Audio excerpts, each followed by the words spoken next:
Lions TV, we are sponsored by Regal Elevators and Lifts Consultants Limited, a company that is owned and operated by a Millwall fan, just like every single one of the sponsors that you can see on your screen right, wait for it, now.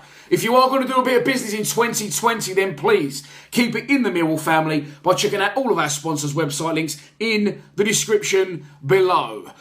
Good morning, good afternoon, good evening, whenever you are watching this and wherever you may be watching this. We go worldwide these days on Lions TV. This is going to be a little bit of everything VT all rolled into one. We're going to look back at Saturday's shit show at the DW Stadium, and we're going to look ahead to Wednesday night's home game against Birmingham under the lights at the Den. But unfortunately, let's start off the week with ruining our Monday and looking back to Saturday's defeat at Wigan. So, Gary the Gaffer went for an unchanged side for the third game in a row, and I've got a sneaky suspicion that he might change things on Wednesday at home to Birmingham because, in simple terms, we was fucking awful. I mean bad. We was shit. We was really bad. It was as if, and I said this in my post-match with Pete, it was as if Gary Rowett had never set foot in the building, and I mean ever at Millwall, not just that game.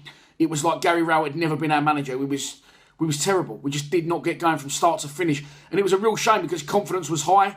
Our fan score predictions for the game hasn't aged well. I think we all went for a win. I think a lot of the fans were expecting a win. I know Wigan are, and still now are, a bogey side for us. But the things that were getting said online by the players, and sometimes I know you have to say the right things on social media. You have to try and build hype.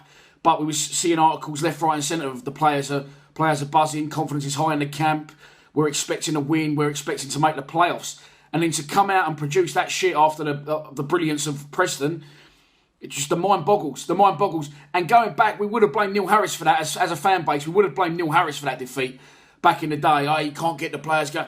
I think, to me, that suggests that Gary Rowett, no disrespect to Neil Harris, is streets above him in tactical nous and the way he comes across as a manager in general. I just think it proves that defeat is down to the players and their mentality. They just didn't fancy it, just didn't turn up. And it's a shame, it's a real shame because it undoes all the hard work against Preston, and we need now back-to-back wins against Birmingham and Bristol City to keep our playoff hopes alive. Having said that, listen, if we don't make the playoffs, it ain't the end of the world.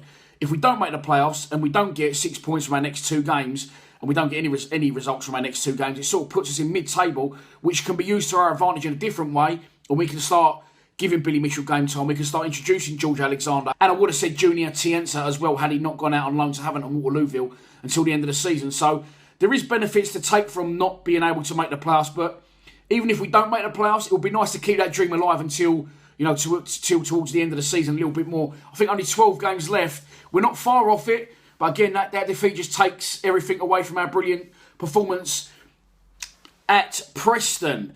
The game just... We was trying to play long ball. I don't know what we was doing. We couldn't keep the ball. Murray Wallace, by the way, for all my praise of him, he was very bad, and I don't want to single him out, but it was one of Murray Wallace's worst games I've ever seen him play. I could say that for a lot of the players, to be fair. Sean Hutchinson wasn't at the races, got caught out a few times in the first half, and obviously scored the own goal that sealed the game. But just nothing during the first half. A complete nothing game. And listen, I've buried Wigan, by the way, in my pre-match build-up, and that wasn't really intentional. And I'm going to say this now: if you support Wigan, fair play to you, because there's a lot of bigger clubs around where you live. You could have jumped on a bandwagon and supported a bigger clubs. Obviously, the two Manchester clubs, for just for two examples of those. So fair play to you if you are a Wigan fan that you support the town where you're from. It wasn't a dig at you personally, but I'm right in what I'm saying, and the crowd there speaks for itself. No atmosphere at all. One man and his drum. And it was just, it's just a soulless place, and that's no disrespect to Wigan fans. I didn't mean it in derogatory terms to them. I just say it as I see it, and I call it the way I do. And as I said, fair play to the Wigan fans, because we was bad and you was bad, but you was better on the day, and you beat us by 1-0. Wigan were a better side. They fully deserved their win. The second half, we came out and I thought we was going to get a rock up their arse at half time. We're going to come out and improve. The complete opposite happened. Wigan actually played well for the first 10-15 minutes, and that's when they got the breakthrough through Sean Hutchinson. I can't put my finger on it. What I will say is, when Mason Bennett came on, you could see what the rest of our players, other than that 45 minutes at Preston, have been lacking away from home recently and at home. It's not worrying. As I said, it's not worrying, but it's tough to put your finger on, because Mason Bennett was direct with his running. He was exciting. He ran at people with pace. He had the right ideas. He put balls into the right areas, and you could see that that's what we've been lacking. And again, people, I'm not going to mention names, people I know, friends of mine, digging out Bradshaw saying, oh, he's terrible. If the only service Bradshaw's getting is 20-yard balls drilled at him at throat height with a 6'4" defender up his arse, he's going to find it very difficult to score goals. Tom Bradshaw will score goals if you give him the service. Yes, he's not a complete player that Lee Gregory was, chasing that corner flags and trying to make things happen for himself, but he works hard, he wants the ball to feet, and when we give it to him to feet, as he showed against Leeds, where he's turned the defender and forced a very good save from the Leeds keeper, he will produce the goods, Bradshaw. 6 goals in 6 games earlier in the season doesn't lie. He's not a bad player.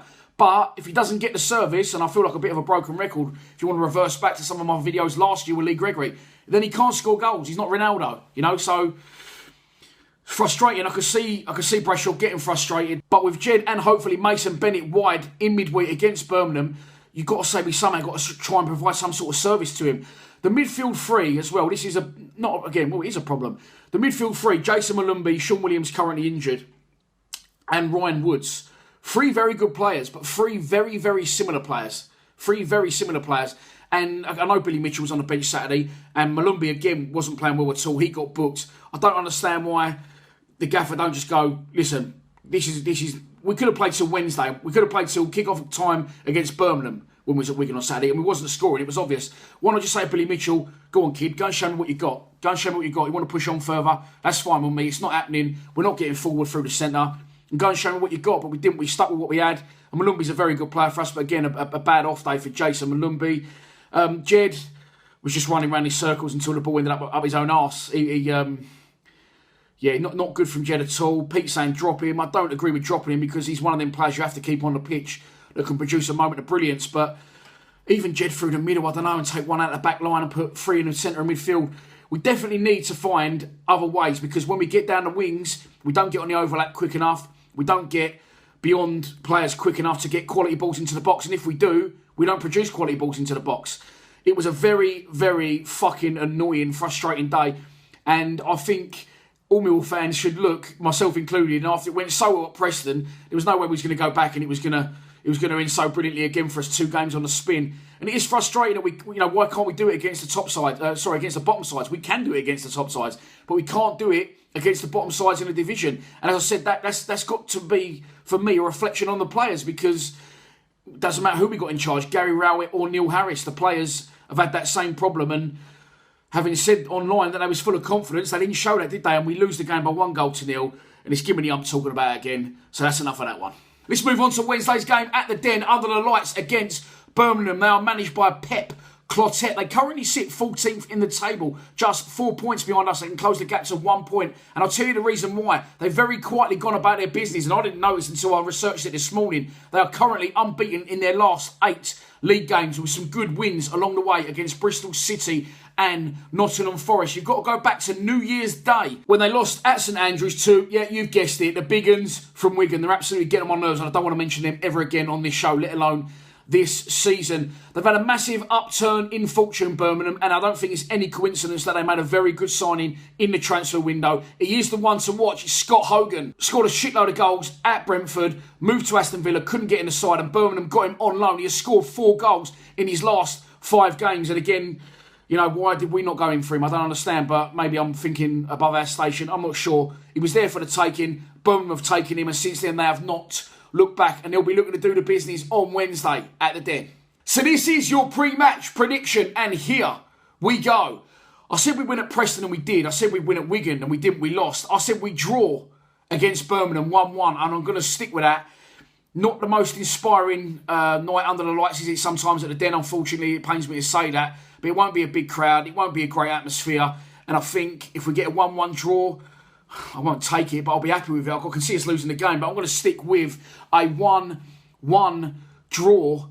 Who's going to get the goal? I'm going to go with Ryan Woods to get his first goal for the club in a 1-1 draw. Obviously, we need 3 points, but I'll be honest, I can't see it. So that's your lot for this Monday roundup show. There should be a fan score prediction from the other boys at Lions TV if they get their arse in gear and stick some videos out on the WhatsApp group for me to edit today at some point. But all that's left for me to say is I will see you in beautiful South Bermondsey on Wednesday. If you're going, stay away from that red button. Please subscribe to Lions TV. Come on, you Lions.